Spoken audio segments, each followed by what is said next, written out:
Bonjour à tous. Ce tuto est destiné à partager une idée. La question est comment avoir l'équivalent d'un tableau de cours pour faire des démos, des schémas, des graphiques pendant une séance de classe virtuelle comme la classe virtuelle du CNED.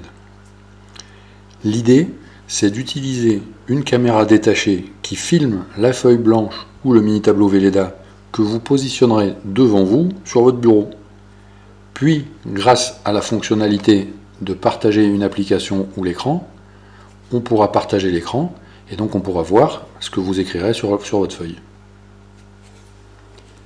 Alors comment faire? D'abord, la configuration matérielle. Donc devant vous, vous avez votre PC, qui n'a pas besoin d'être un PC très récent, celui-là il a 6 ou 7 ans et ça fonctionne bien.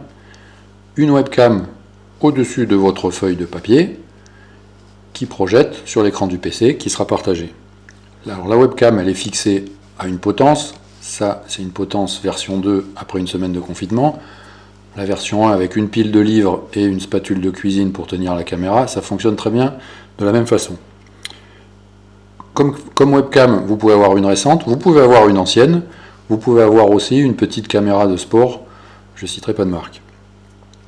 Cette caméra, vous la reliez au port USB du PC.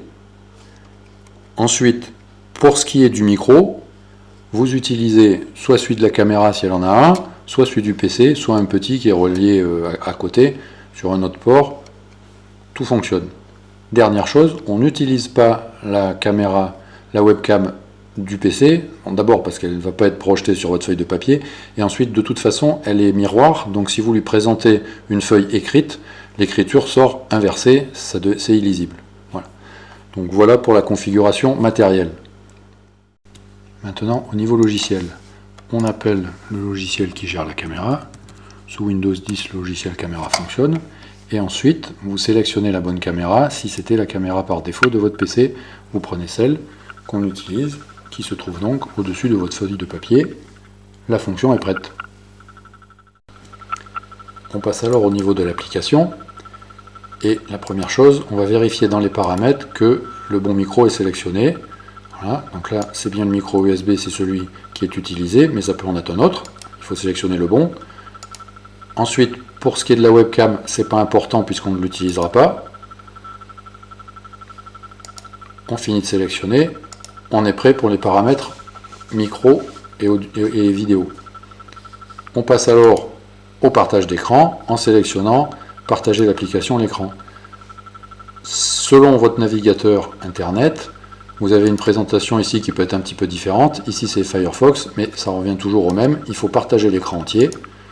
Une fois que c'est lancé, alors là vous avez une cascade, c'est normal puisque pour l'instant il n'y a pas d'application. Mais à partir de maintenant, les élèves ont votre écran devant eux. On va donc commencer par l'application qui nous intéresse, qui est la caméra. Et là, on peut faire comme au tableau. Je vais prendre un exemple très rapidement, ce n'est pas pour faire un cours de mathématiques, c'est pour vous montrer la fluidité de ce que ça peut donner à l'écran. Je vais par exemple tracer une droite toute simple, y égale 2x moins 2. Allez, hop, on peut donc faire la représentation graphique. Voilà. On peut utiliser évidemment des couleurs différentes. Ordonnées à l'origine. Je peux mettre du rouge pour mon coefficient directeur. Et puis je trace ma droite. Voilà. Donc voilà, on peut faire les graphiques que vous voulez.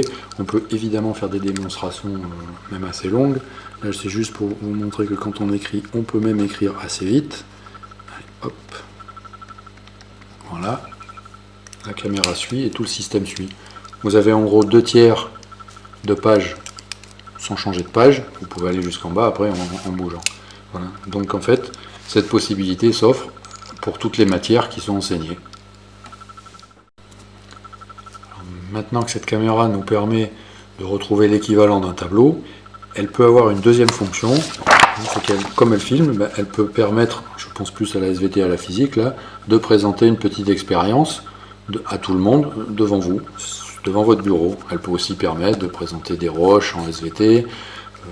Voilà, elle peut avoir deux fonctions, le tableau blanc et la présentation d'une petite manipulation.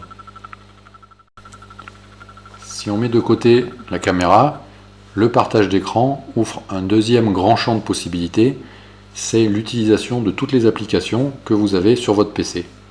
La première à laquelle on peut penser, c'est Word, parce que l'application du CNED ne permet pas d'utiliser Word. Vous devez avoir soit un PDF, soit un PowerPoint. Donc si votre cours est sous Word, vous pouvez le présenter. Voilà. Et puis toutes les applications que vous utilisez habituellement. Alors en mathématiques, on peut utiliser Excel. Il fonctionne, y compris les touches d'accès direct. Ça reste fluide. Vous pouvez faire une séance Python en projetant votre tablette sur votre écran. Si eux ont leur tablette, ils peuvent faire la séance de leur côté. Si c'est sur le PC directement, vous pouvez utiliser un éditeur PC. Vous pouvez utiliser aussi Scratch si vous êtes en collège. Tout fonctionne. Vous pouvez utiliser GeoGebra. Voilà. Tout fonctionne aussi. Vous pouvez utiliser en parallèle Word avec votre leçon et l'illustration sous GeoGebra. C'est ça l'intérêt de partager tout l'écran et pas une seule application. Sinon à chaque fois il faut revenir. Voilà. Si vous voulez, vous pouvez utiliser un film que vous êtes allé chercher sur YouTube en direct ou un film qui est sur votre PC. Vous voyez, l'écran suit. Voilà, vous pouvez utiliser toutes les applications que vous voulez. Pour finir, tout cela, c'est en parallèle de l'application. C'est-à-dire qu'à n'importe quel moment, vous pouvez arrêter le partage, repasser sur un tableau blanc, partager des fichiers, faire ce que vous voulez. Et en parallèle du partage d'écran, vous avez accès aux fonctionnalités, par exemple du chat. Vous pouvez voir le chat si vous le mettez sur le côté, donner la parole à un élève, etc. Le partage d'écran n'est pas exclusif. Pendant ce temps, l'application fonctionne en parallèle. Donc voilà tout ce qui peut se cacher derrière le partage d'écran, et notamment comment retrouver l'équivalent d'un tableau si vous en avez besoin. Si cela vous a intéressé, à vous d'essayer. Bonne classe virtuelle.